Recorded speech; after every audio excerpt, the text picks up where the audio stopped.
Research shows there are two simple questions couples should ask each other to see if the fire will fizzle.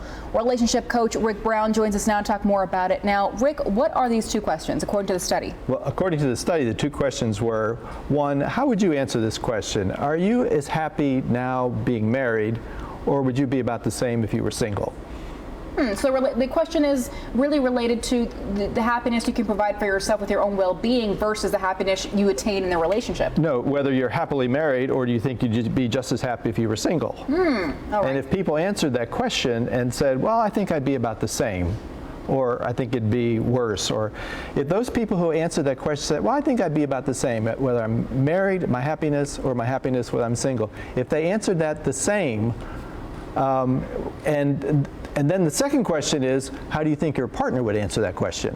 Wow, that's complicated. Right. That's deep. Yeah, that's right. And so what happens is if people say they think they'd be about the same, whether they were married or whether they were single, those couples 6 years later actually found they were divorced. Wow. Okay. So does it come down to kind of figuring out if marriage is for you to begin with? Oh, I don't think that. I think the thing that really happens with marriage is if you begin to lose your sense of curiosity about your partner, if you begin to kind of take your relationship for granted, if you begin to think that, well, I'd be the same whether I'm single or married, then I think you begin to lose some of the fizzle in your relationship. The thing you have to do in marriage is you have to continue to remain curious and remain interested in getting to know your partner. So does it come down to marriage itself versus just being interested in your partner? So the partner could be XYZ or it could be ABC. The person doesn't change, it's a matter of how you approach a relationship, maybe? Well, in terms of staying happily married, Right. the thing that's most important is that you stay curious, that you stay interested, that you want to really get to know your partner. I have a brother who's a physician, and he said to me one day, he says, how do you do what you do all day long?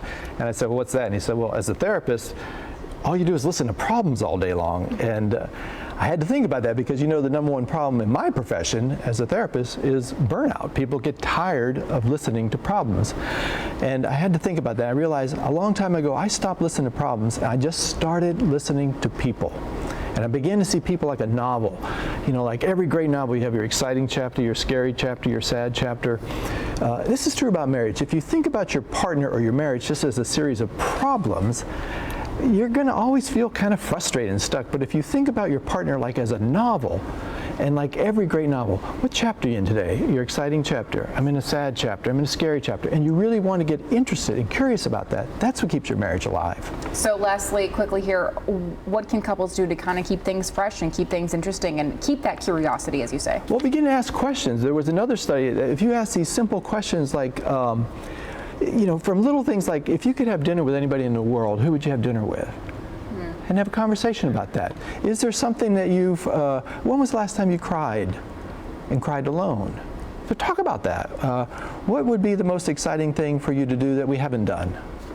Questions like that that really keep people interested in stimulating. Kind of the first date questions, keep them coming. Exactly. That's what we do when we date. We ask people these kind of questions like, who would you want to go out with? You know, what's the last book you read for pleasure? Exactly. It's something like that. That. More than just how was work, how was the traffic, have you heard from the kids? Really still getting to know who that person is because people change. Exactly. And I've been married 38 years now and I'm still getting to know my wife. I hope I never stop.